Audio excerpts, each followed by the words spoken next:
Tim's News Explosion. Tim's News Explosion. Tim's News Explosion. Tim's News Explosion. Tim's News Explosion. Tim's News Explosion. Tim's News Explosion. Tim's News Explosion.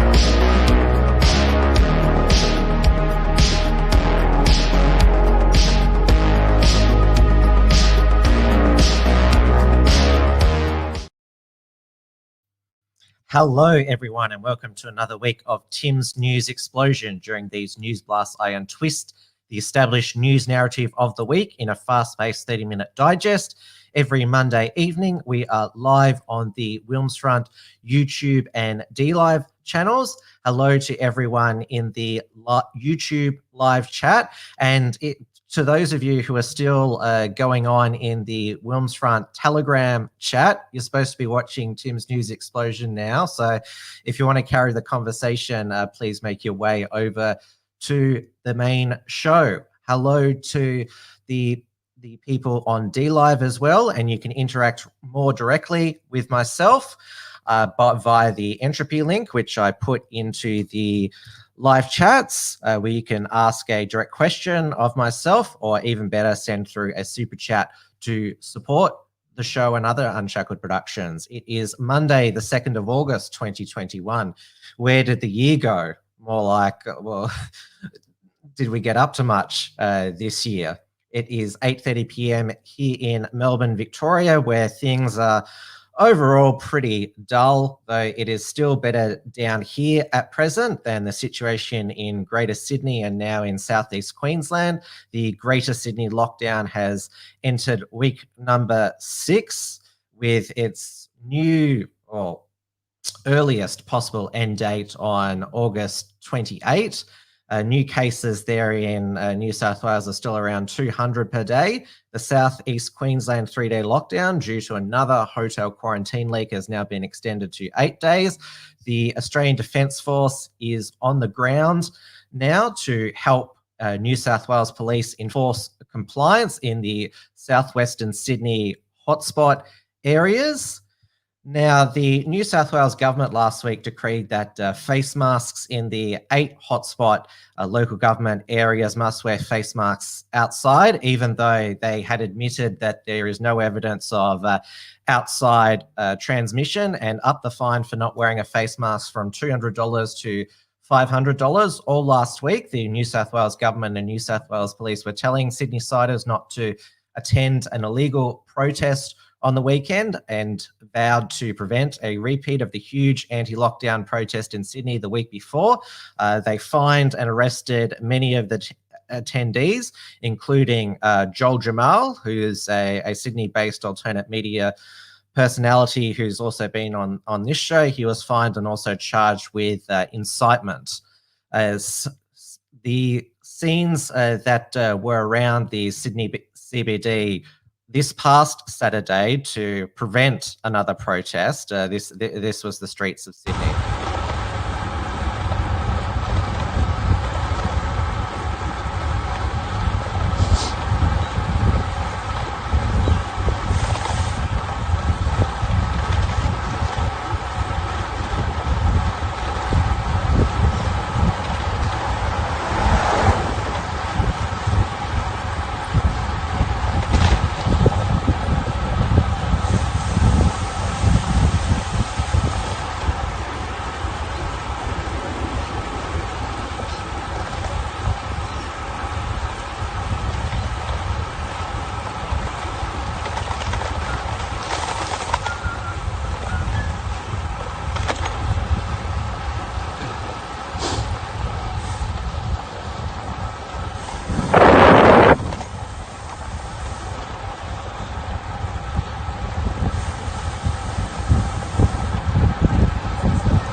It just kept going, that line of New South Wales police cars.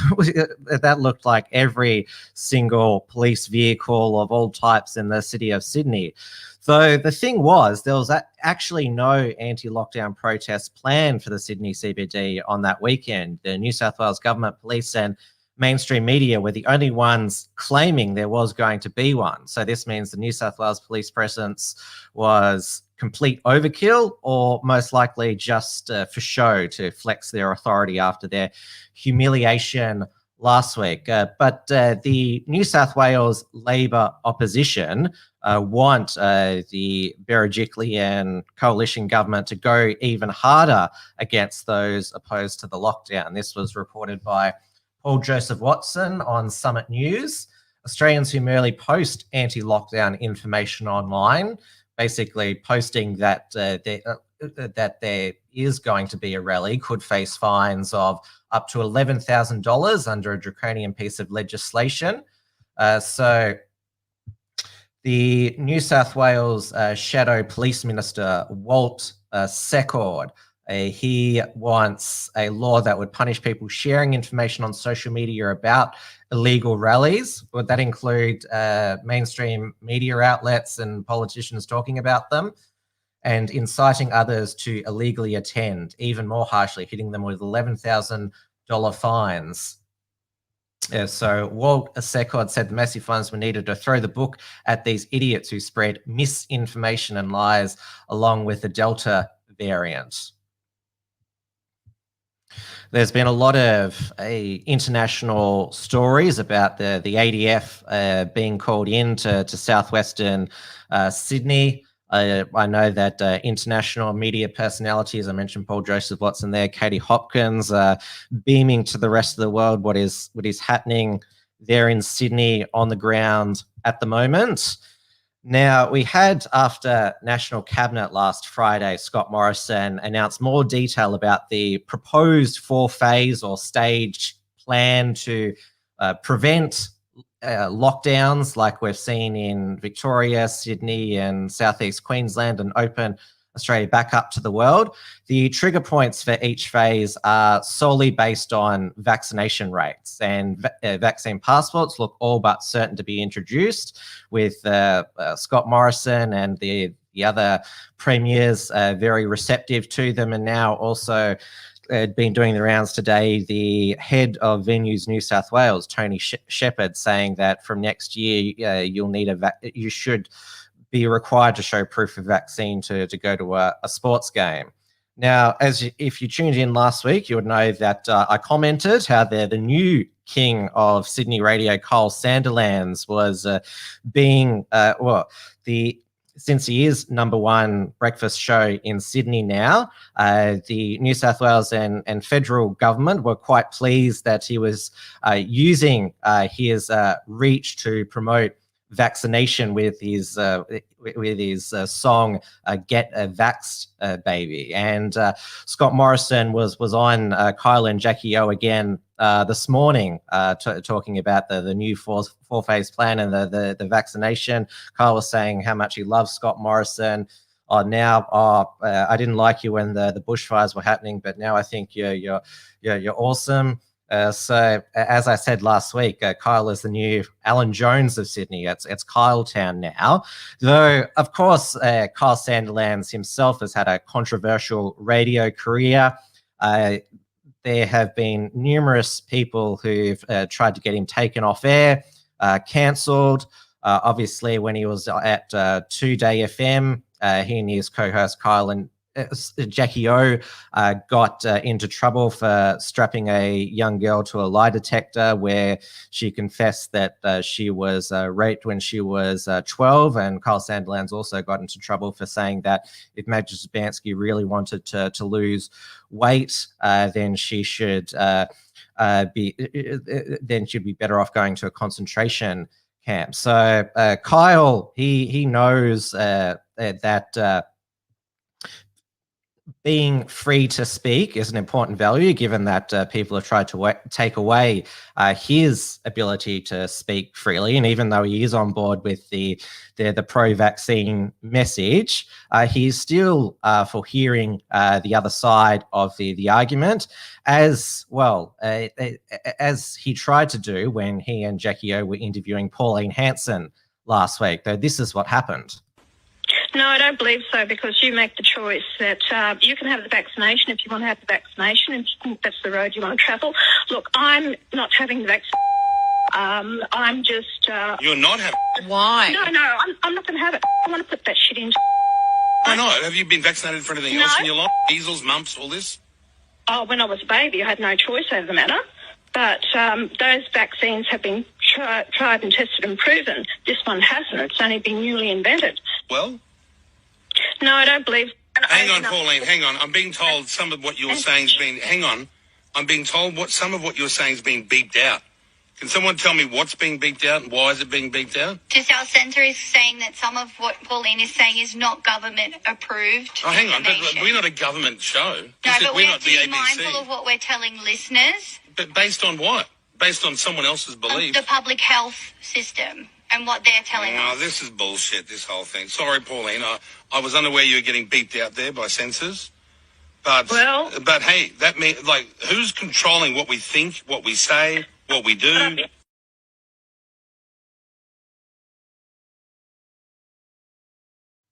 So Kiss FM, they must have a YouTube style censor live working on their show to make sure that any unapproved or government, not government sanctioned opinions are crushed or censored there.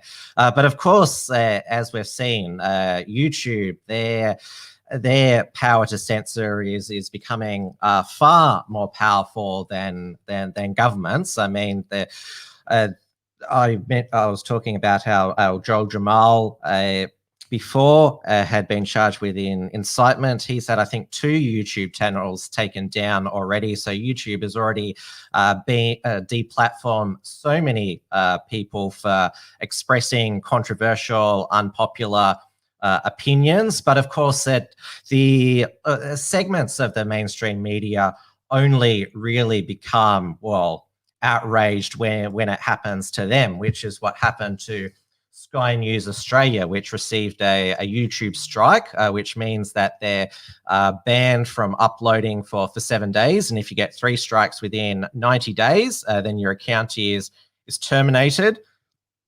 So Sky News Australia, YouTube said that they banned them for violating its medical misinformation policies by posting numerous videos which they claim denied the existence of COVID-19 or encouraged people to use hydroxychloroquine or ivermectin. The ban was imposed last Thursday afternoon, the day after the Daily Telegraph ended Alan Jones's column, which he is also a host on Sky News. YouTube has not disclosed which Sky News programs the videos were removed, but said they were numerous offending videos which have now been removed. And Sky News Australia, as this Guardian article says, has a huge reach into Australia, 1.85 million subscribers. Well, that's not just in Australia. The videos go viral around the world, particularly Alan Jones's editorials. It says the ban will impact Sky News' revenue stream from Google, which started after News Corp signed an historic multi-year partnership with Google in February under the Media Bargaining Code. And those with Murdoch derangement syndrome, such as Green Senator Mean Faruqi, said, what a damning indictment on our political and media landscape that this extremist, conspiratorial, racist news channel is still considered normal and acceptable because... Well, there's been numerous other far-left politicians and commentators saying, wow, YouTube is doing the work that our regulators, such as ACMA, should be doing to take down Sky News' misinformation. Because remember that if YouTube decides to do something, it is the absolute gospel one source of truth. It's even a higher source of truth than Jacinta Ardern.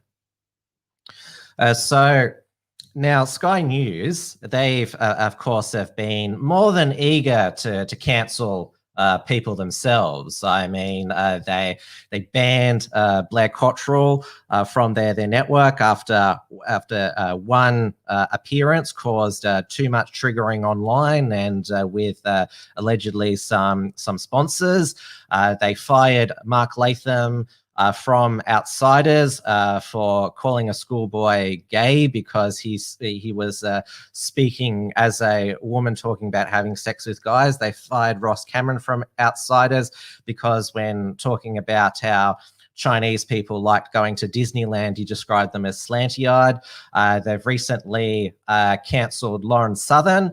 She no longer appears on Sky News since, the photo of her doing the OK sign with Thomas Sewell and Jacob Persianet of National Socialist Network was shared around more often once Thomas Sewell was arrested and charged and is now remanded in custody.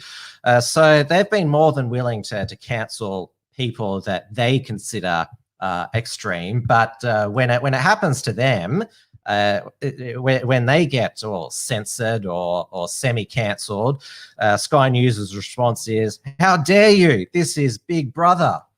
So Jack Houghton, who's Sky News' digital editor, said this is a disturbing assault of freedom of thought, which he is writing on the skynews.com.au website, which you can view all of Sky News' videos for the past week on skynews.com.au. I mean, it's a bit more of a pain since you can't watch them on YouTube, you have to actually go to the web address. I mean, the reason why I like being on YouTube while I can be is because it is a much more accessible medium for people who want to watch me rather than DLive or Odyssey, which is a bit more inaccessible. As I'm making a point here, going to skynews.com.au on your desktop or a tablet or mobile is a bit more tricky than just going to YouTube. So going on to what Jack Houghton says, the freedom to engage in debate and challenge conventional thinking wisdoms were not always accepted in human rights. And it goes blah, blah, blah, blah, blah. If a society was lucky, it returned. If not, poverty and starvation and horror tended to follow. Holodomor, Auschwitz, and Mao are just three historical examples. So it's important is your right to communicate freely without interference. That was declared a human right in 1948. Now, this really pisses me off about so-called conservatives, is that they are critical of the UN, but then they use the UN Charter of Human Rights when it suits them, when they want to make a point here. And so he goes on here to, further express his outrage here. And makes the point, well, he makes legitimate points here that a lot of the public health measures in response to that have been introduced as a response to COVID-19 around the world, a lot of people have questioned their effectiveness clearly, particularly the use of masks, particularly outdoors as well. So this is what Jack Houghton basically goes on about here. But going back to my point, that Sky News, they're more than willing to be the gatekeepers themselves, but when the gate is shut on them, they react, how could you? We're part of the establishment. And I was just watching a bit of Sky News tonight, and you had Kenny, Credlin, Bolt, all expressing so outrage at this sinister censorship, even though they've been practicing it themselves. And well, Sky News, as I said, it's still got its website. You can still watch it on Foxtel, and it's also now relaunched its free-to-air presence on Sky News Regional. So you can watch Sky News in plenty of other ways, both free and paid for there. So Sky News has hardly been silenced, but I can guarantee that if Google, YouTube continues to censor Sky News, they will capitulate. Is my bet by, say, firing Alan Jones, banning, say, Craig Kelly from their network, maybe even George Christensen. If it's they'll do anything to protect their bottom line there. Now, one patriot who I mentioned, Blair Cottrell, before, who was he hasn't just been deplatformed from Sky News. Well, he only appeared on there once, but also from Facebook and Twitter. Another patriot who's been deplatformed from both networks, social media networks, Facebook and Twitter, is Neil Erickson. He's still got his YouTube, but he was going to be fully silenced for another 10 weeks after, well, we on Trad Tasman Talk, we brought you the news last week that he'd been found guilty again of disturbing religious worship. He previously served 4 weeks imprisonment for disturbing Islamic prayers at Federation Square. On Friday, he was sentenced to 10 weeks in prison for disturbing a gay church meeting in 2019 also. Now, he decided to appeal this sentence today and applied for bail on appeal. He did the same after the Islamic prayers sentence, but because the bail conditions were so onerous that basically gagged him online, he decided that it was much better to do the 4 weeks in prison. But because the sentence was double the length, nearly the maximum for this second account of disturbing religious worship, he decided to have another go at an appeal and applied for bail. Bail was granted, but there was no onerous bail conditions this time. The only bail condition was that he has to reside at his residence in one faggy here. So this is from AAP. Karen Sweeney wrote the story here. Having filed an appeal against his conviction and sentence, Erickson sought bail during a brief hearing 2 hours later after being taken into custody. Prosecutor said Erickson was entitled to bail unless they could prove he was an unacceptable risk, and given he'd surrendered himself, they couldn't prove that. The magistrate, Miss Bolger, agreed to release him on bail with the condition that he'd continue to reside at his home in Wonthaggi. The case will return to court at a later date. And well, the headline here, extremist bail to appeal abuse sentence here. And there you can see Neil doing the OK sign there. I'm surprised they didn't censor that. The ABC always censors the OK sign, and he's next to him is Andy Nolch there for the appeal bail. He used Andy Nolch's lawyer there. Also there with him was Australian Meditations, who this is quite unprecedented, had his Telegram channel nuked. So this is the message that on his Australian Meditations channel, this was about a week ago, it said this channel can't be displayed because it violated Telegram's terms of service. Now, I'll be the first to admit that his channel does have a lot of racist abuse that people would find offensive there. Normally what happens on Telegram is that it can't be displayed on the Google or Apple devices, but they, as you can see, they went full further and completely nuked Australian Meditations Telegram channel there. So that is quite unprecedented for Telegram, and shows that the platform could go the way of Facebook and Twitter, the only platform that is truly free speech. The only type of speech it doesn't permit is that inciting violence, and that is Gab. I got an email from them today, Gab, saying that they're now working on a new payment processing called Gab Pay. So Gab is the only, well, it's already been banned from all the app stores, so it's really got nothing to lose, while Telegram's got everything to lose by losing access to app stores there. I know that Australian Meditations has got a backup channel now, Australian Meditations 51. Now, going back to Sky News Australia, for a moment, because I mentioned that they have engaged in a lot of cancel culture themselves, particularly punching right, trying to cancel people who they consider further to the right than them, or extremists. But they also try to get leftists cancelled as well, and they've been going absolutely ballistic at Julian Burnside QC, who's a leftist refugee activist, because he said on Twitter, the curious thing about the Israeli stance is that their treatment of the Palestinians looks horribly like the German treatment of the Jews during the Holocaust. And as you can see here, Josh Frydenberg, very outraged. I sent Julian Burnside a copy of Holocaust survivor Eddie Jaku's remarkable book. I hope he find it educational after his insensitive and indefensible tweet.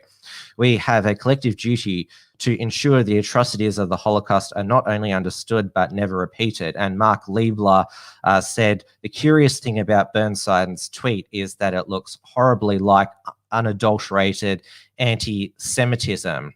And we even had a Liberal Senator, Sarah Henderson.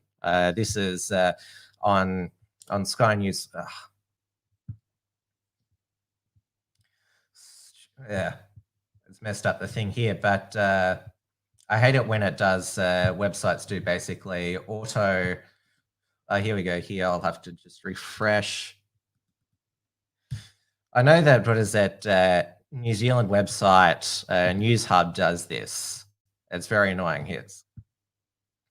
Liberal Senator Sarah Henderson says Julian Burnside's tweet likening Israel to the Nazis, most contemptible statement ever made by a senior member of the Victorian Bar. Ms. Henderson has lodged a formal complaint with the Victorian Bar Council about the incident, as there are a range of barristers' rules in place ensure that barristers do not bring the legal profession into disrepute. So a Liberal senator there is basically trying to, cancel his legal license, basically trying to get him to lose his livelihood because of a tweet that she found offensive. Now, Julian Burnside, a lot of his tweets are outrageous and offensive, but at the end of the day, they're their words. Julian Burnside shouldn't lose his livelihood because of some offensive words, just like Neil Erickson shouldn't go to prison for offensive words as well. Julian Burnside, he ran for the Greens at the last federal election in the seat of Kooyong against Josh Frydenberg. And what is it? The Liberals, they tried to attack him, from the left, because they revealed that he was a member of the male-only Savage Club, and said, oh, if you're a Green progressive, you shouldn't belong to a male-only institution.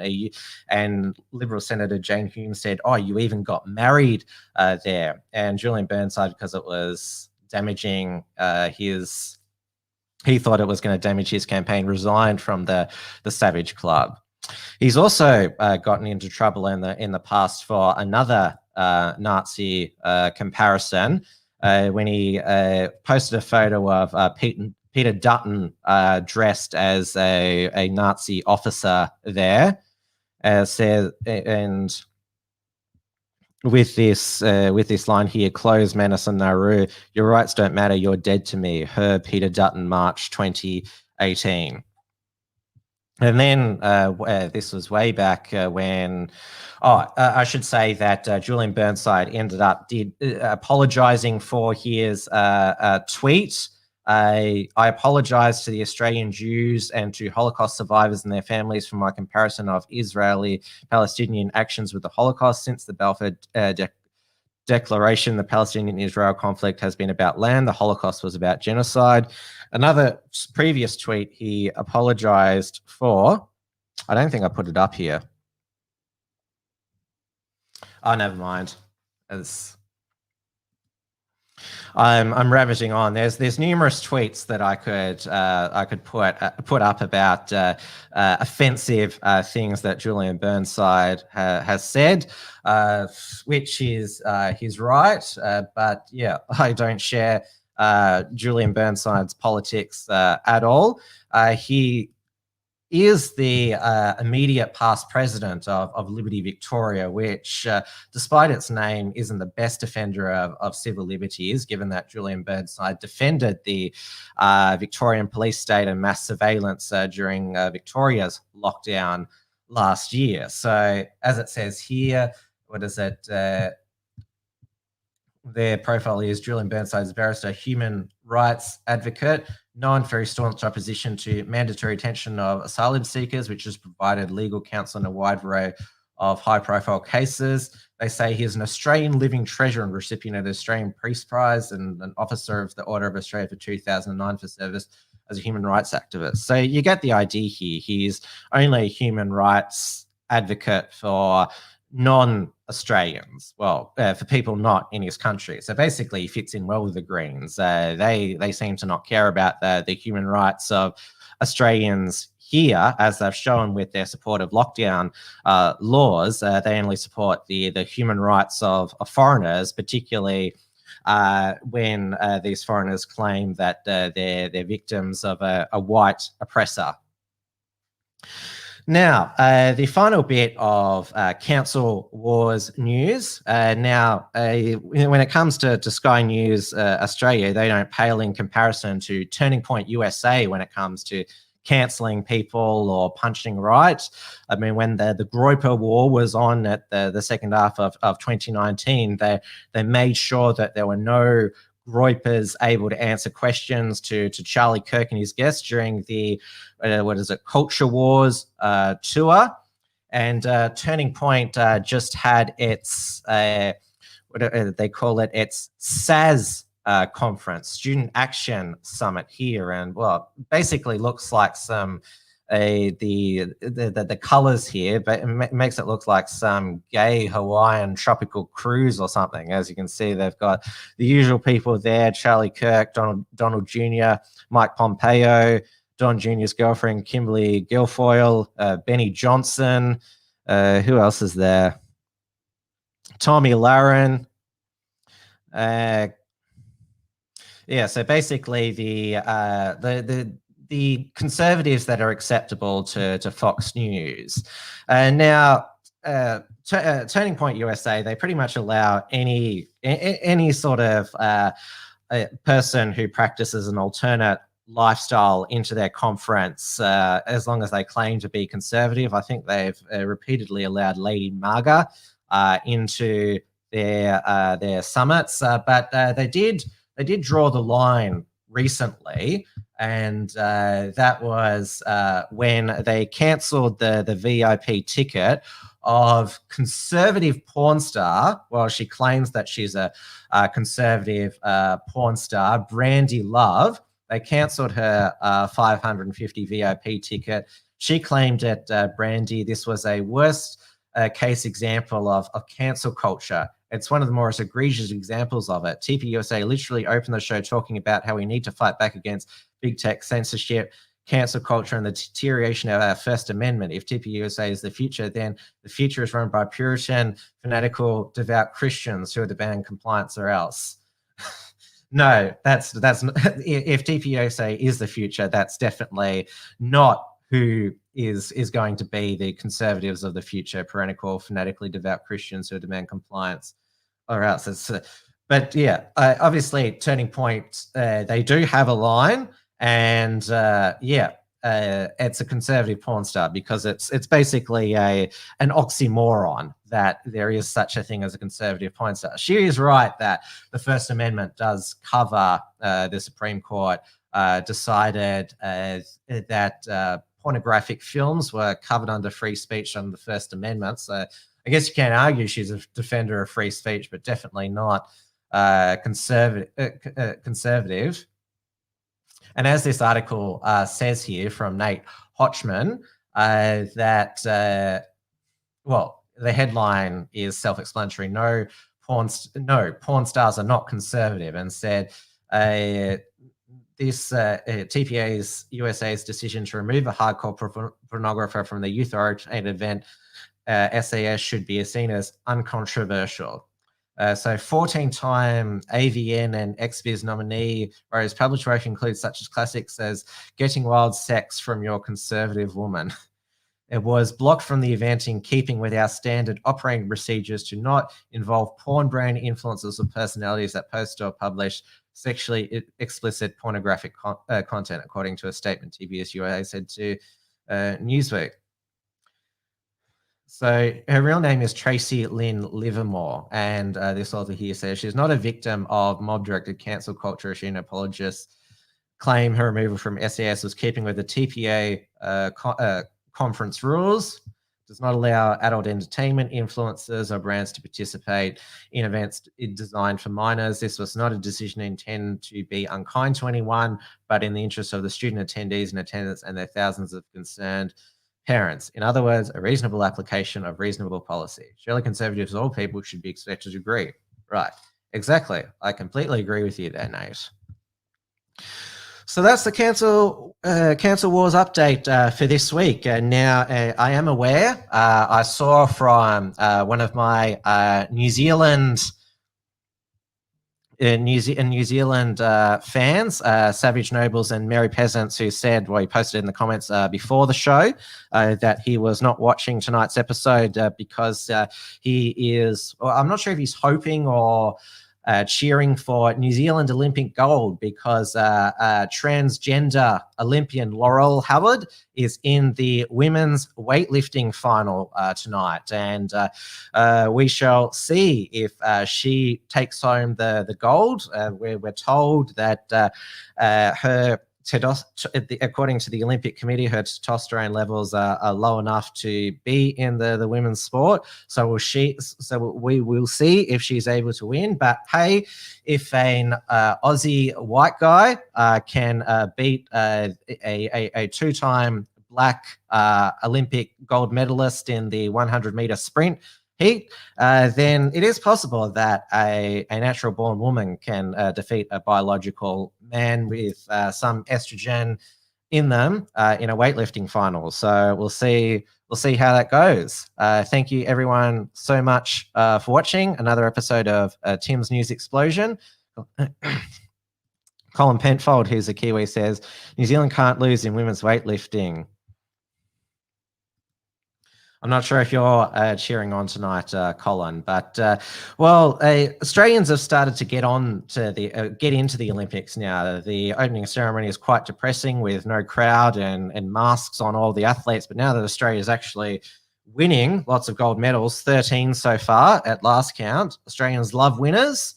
And we loved when Ash Barty won Wimbledon, cheered us up during the last round of rolling lockdown. So gold medals, or gold medal winners, Australia's winning sport, always cheer us up. I don't know if Laurel Hubbard winning the weightlifting tonight will cheer up New Zealanders at all. But we'll see how things are in the New Zealand political scene this Friday for Trad Tasman Talk, which Stephen Berry will be co-hosting with myself. So there is not going to be a Wilms front this week. I'm going to take this week's Wilms front off. So next time I'll see you will be for Trad Tasman Talk. And then that's on the Unshackled YouTube channel, 6 p.m. Melbourne time. And then, of course, Tim's News Explosion again, same time next Monday evening, where we'll see what the state of the world is. Thank you, everyone, for watching. Good night. And I'll see you on Friday and then see you next Monday. Good night. Tim's News Explosion.